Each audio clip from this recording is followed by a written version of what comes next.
Today we are going to discuss the topic that is given in your book, that is types of mechanical waves.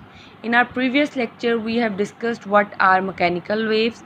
Mechanical waves are those waves which require any medium for their propagation. Now they are classified into two types. Number one is longitudinal waves and the other is transverse waves. Now how we have done that classification, on which basis we have done this classification? The classification is done on the basis of direction of medium. हम जो भी medium use कर रहे हैं उसकी direction क्या होगी और जो वेव की डायरेक्शन क्या होगी. On the basis of these 2 points we have divided mechanical waves into 2 types. The point is the direction of medium with respect to the direction of wave. So we are going to discuss in detail longitudinal waves. So what are longitudinal waves? First look at the definition, then I will explain you what are longitudinal waves. So its definition is, in longitudinal waves the particles of the medium move back and forth along the direction of propagation of wave. It means, for example, here is the direction of wave. So how this is a particle and this is the direction of wave. So it means the particles will be moving either in this direction, in this and this, back and forth to the direction of wave. So its examples are mass attached to a spring and sound waves. Let's look at the book. Here we have a diagram which can easily explain you about the longitudinal waves. The movement, here we have a slinky spring, or we have attached, one end is fixed and other hand is movable. So we have look at the movement of the hand. We have just stretched that spring and then we have allowed it to move, or we have removed the force. What happened? You can see that after removing the force, the spring will generate a wave that will move in this direction toward that support. So how the displacement will be covered? First the spring will move in this direction, then it will come back to this. So it means, from the definition it is clear that the medium of the particles will move back and forth to the direction of wave. This is how the spring is going to move. Like here we have the spring, we have stretched it. When we left it, what will happen? It will come close and then it will again go back.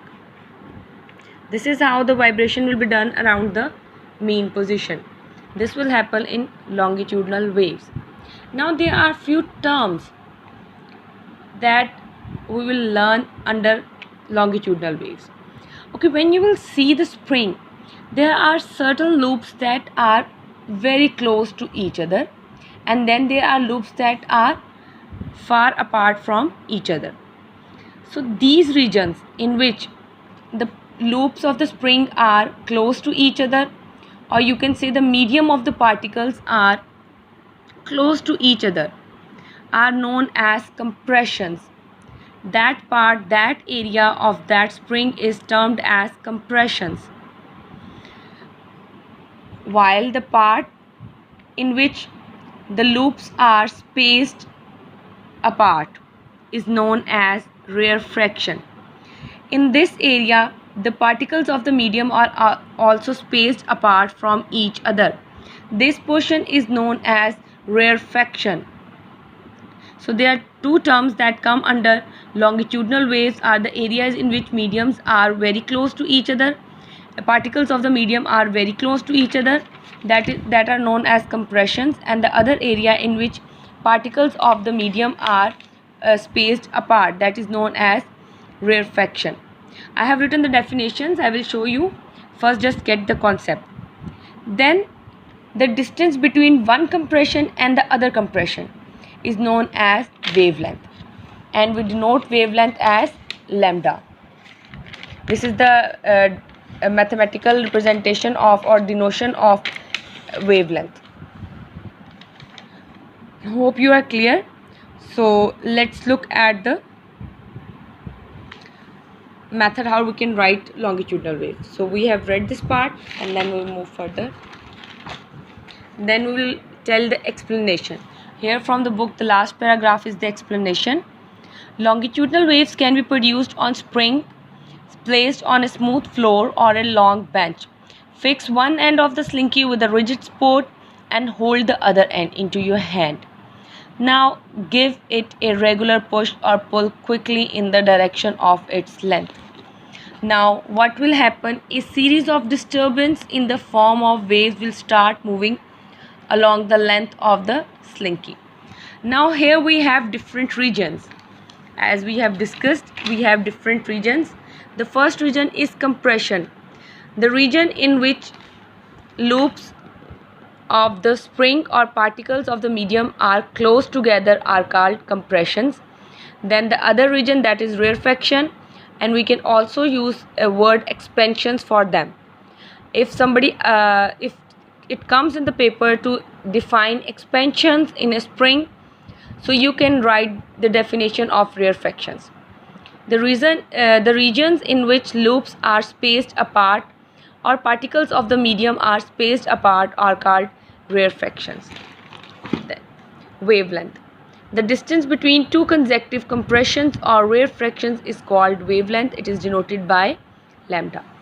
Then the other definition is transverse waves. What is transverse waves? Let's look at its definition first. Definition is, in transverse waves, the vibratory motion of the particles of the medium is perpendicular to the direction of propagation of wave. For example, here we have the direction of wave, it means, and here we have particles. So particles will be moving up and down.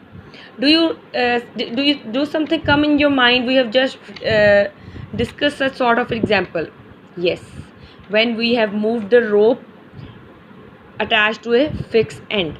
In activity 2 under wave motion, we have discussed how particles can move perpendicular in direction to the motion of in respect to the direction of motion.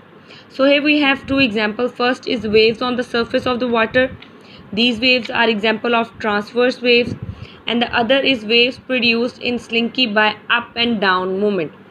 How up and down movements? Let's look at the diagram given in your book. Here we have a slinky. Now we are moving the spring up and down. By moving it, what we can see that there is a wave that is produced, a disturbance is produced along the spring. And what happened as a result? There we see a few points which are raised above the mean position, and then we see few points that are raised below the mean position. This is the mean position. This line I am drawing, it is the mean position. Up the portion, they are known as highest points and we name them as crust, and down the portions are known as trough. And the distance between two consecutive crust or two consecutive trough is termed as lambda or wavelength. Let's have a reading of this. We have read this. Then we have explanation that we can do from the book. We can produce transverse waves with the help of slinky. Stretch out slinky along a smooth floor with one end fixed. Grasp the other end of the slinky and move it up and down quickly. A wave in the form of alternate crest and trough will start traveling towards the fixed end. The crests are the highest point, underline it, while the troughs are the lowest points of the particles of the medium from the mean position. The distance between two consecutive crust or trough is called wavelength. So these are the different terminologies under transverse waves. I have written them in the form of the definition so that it will be easy for you to memorize. The first term is crust. The part of the transverse wave where the particles of the medium are above normal position are called crust. Then trough, the part of the transverse waves where the particles of the medium are below the normal position are called trough. Wavelength, the distance between two consecutive crusts and trough is called wavelength. It is denoted by lambda. I hope these terms are clear. Then there are few points that should be noted. Number one, the crust and trough move perpendicular to the direction of the wave. Here we have a crust.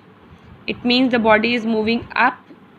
The body is moving up. This is the point how the body is moved. The particle is moved from here to here. So here, this is the direction of the wave. So they are perpendicular to each other. Then the other is the crust and a trough are joined to make one complete cycle. For example, here we have a wave, here we have a crust, and then we have a trough. Then we have a crust and then we have a trough. One crust and one trough, this up to this point. This makes one cycle, means this crust and this trough make one complete wave. This is a one complete wave. The point from the mean position. This is a one complete wave. This is all about this topic. If you have any question, you can ask.